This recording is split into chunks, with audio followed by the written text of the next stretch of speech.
La Asamblea escuchará. The Assembly will now hear an address by the Prime Minister of the Republic of Singapore. I ask Protocol to escort His Excellency.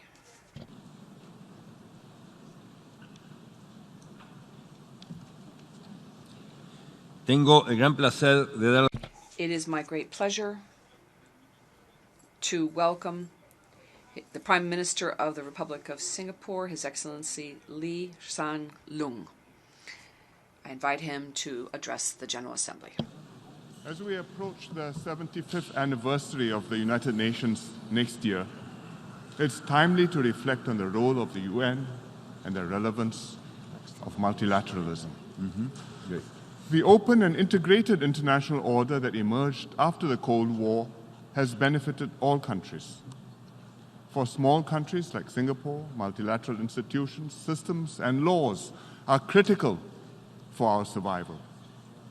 These give us a stake in the global commons and a means to defend and to advance our interests. A rules-based system imposes responsibilities on all countries and creates a stable environment for all. And this is why Singapore is a staunch advocate of the United Nations, of international law, and of the multilateral system. Now the world is going through a complex transition. The strategic balance is shifting. More countries are keen to enhance their international roles and are competing fiercely for influence. At the same time, the global consensus on the benefits of globalization has eroded and support for multilateralism has declined. In many countries, nationalist, isolationist, and protectionist sentiments have intensified. These sentiments have reshaped their domestic politics and given rise to inward-looking nativist policies. And the result is a more polarized world. Continuing along this path will lead to an even more fragmented and unstable world. And yet, despite the increased friction and greater potential for conflict, countries have, in fact, become much more interconnected. Actions by one country are having a greater and faster impact on others, and effects that may eventually redound upon themselves. In such a world, a multilateral approach is not an option, but a necessity to deal with complex global problems, including poverty eradication, pandemics, and climate change. These are some of the themes of this year's UN General Assembly debate. Sustainable development has become a priority for all countries.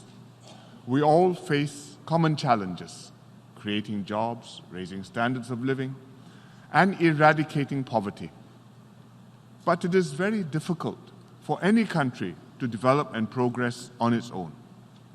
Growth requires trade, investments, and technology.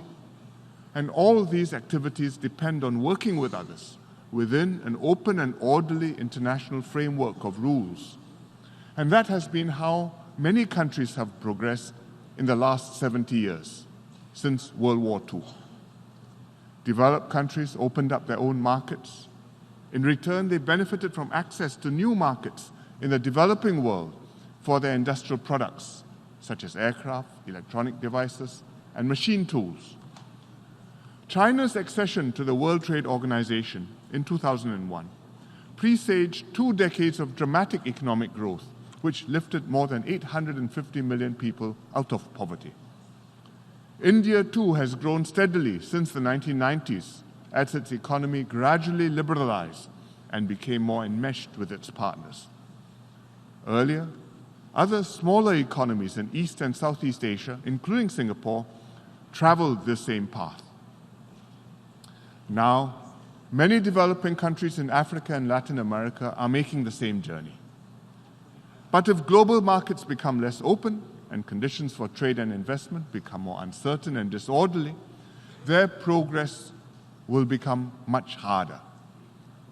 Traditionally, developed countries help developing countries through foreign aid and technical assistance. But a much more effective way to help them is for developed countries to keep trade and markets open so that developing countries become more productive and can uplift standards of living on their own, providing good jobs at home without the pressure to emigrate to seek better lives elsewhere. Today, there's a strong pushback against an open, integrated global economy. The view that globalization and free trade have worsened inequality has grown. But in truth, globalization and free trade have improved the lives of billions of people around the world, and not only those living in poor countries. Indeed, within each country, there have been winners and losers, and not all countries have succeeded in squaring off the benefits and the costs of globalization domestically. Then, the international system often becomes their scapegoat. But a fragmented world with less growth and prosperity will create fewer jobs and make everyone's prospects even dimmer. Worse, closed global markets will create tension and instability in the international system. This does not mean the multilateral system is working perfectly. Far from it. The post-war multilateral institutions have serious weaknesses. For example, the Trade Organization has found it increasingly difficult to reach meaningful trade agreements when any deal requires full consensus among its 164 member countries with hugely diverse interests and philosophies. Furthermore, the WTO's rules were designed for an agriculture and manufacturing-based world economy, and we now need new and better rules for services, particularly for digital services and intellectual property. But the solution should be to reform these institutions rather than to bypass or dispense with them, without first putting in place a better answer. However, countries cannot afford to wait indefinitely for these reforms either.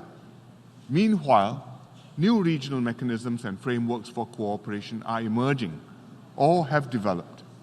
For instance, the Comprehensive and Progressive Agreement for the Trans-Pacific Partnership, the CPTPP, and the Regional Comprehensive Economic Partnership, the RCEP. These will lower barriers and raise standards for trade in goods and services. For finance, the Chiang Mai Initiative helps Asian countries to manage short-term liquidity problems via a multilateral currency swap arrangement and complements support from the IMF. These are practical ways for countries to work together to help one another through the vagaries of the global economy. Infrastructure development is another area ripe for regional cooperation. All over Asia, the demand for infrastructure far outstrips supply.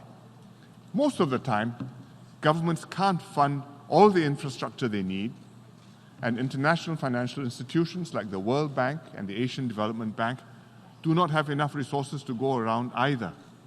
And that's why new initiatives like the Asian Infrastructure Investment Bank, the AIIB, or the United States Build Act have a role and are welcomed by many countries. These regional or plurilateral arrangements may be second best to multilateral ones, but in an imperfect world, they address real needs and help us progress step by step. The key is to keep these arrangements open and inclusive so that the arrangements can overlap and add to one another and allow other countries to join when they are ready. We need to avoid creating rival economic blocs or a bifurcated global economy, forcing countries to choose sides and undermining the international order. Multilateral cooperation is also essential to deal with wicked global problems. These are problems that no single country can solve alone, but which, if not tackled, will have disastrous consequences for all countries. One salient example is climate change. This is an issue that our young people are seized with, and rightfully so, because it is about their futures during their lifetimes. This week, hundreds of thousands of young people demonstrated peacefully all over the world, including in Singapore, to demand climate action from their leaders. We owe them a responsibility to act, and they deserve our full support. On our part, Singapore takes climate change very seriously. Climate change is an existential issue for us.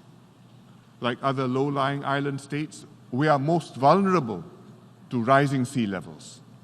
But we will suffer from its other effects too, whether it's new diseases, more extreme weather events, food shortages, forced migration, or even wars. Being so small, Singapore contributes only 0.11% of global CO2 emissions. Furthermore, we are disadvantaged in alternative energy with limited sources of renewables other than solar energy. Nevertheless, we are committed to do our full share under the Paris Agreement to reduce emissions and mitigate global warming. We've implemented significant measures, including a carbon tax, which is the first in Southeast Asia, and which we apply economy-wide with no exemptions. We are working with the United Nations to offer technical assistance to other countries. We will collaborate with partners to improve our understanding of climate change and its impact through research and institutions like the ASEAN Specialized Meteorological Center, which is based in Singapore. We will also contribute to efforts by international organizations such as the International Civil Aviation Organization and the International Maritime Organization to reduce emissions. In this regard, I'd like to commend the UN Secretary General for convening the Climate Action Summit this week. It was both timely and necessary. Most importantly, we have to inculcate in our populations the mindset that each one of us has a responsibility to live sustainably and in harmony with the environment. We are under no illusions that the Paris Agreement target of 1.5 degrees Celsius of global warming or less will be easy to achieve. And even if we do make it, the problem will not be completely solved, because that will only slow down the rise in sea levels, but will not stop it. But we must try our best, and over time, all countries will have to do more to mitigate climate change. At the same time, we must be serious about preparing early to adapt to climate change. Adaptation efforts will be costly, but they are an essential investment to protect not just our coastlines, but also our communities, our futures, and our very existence.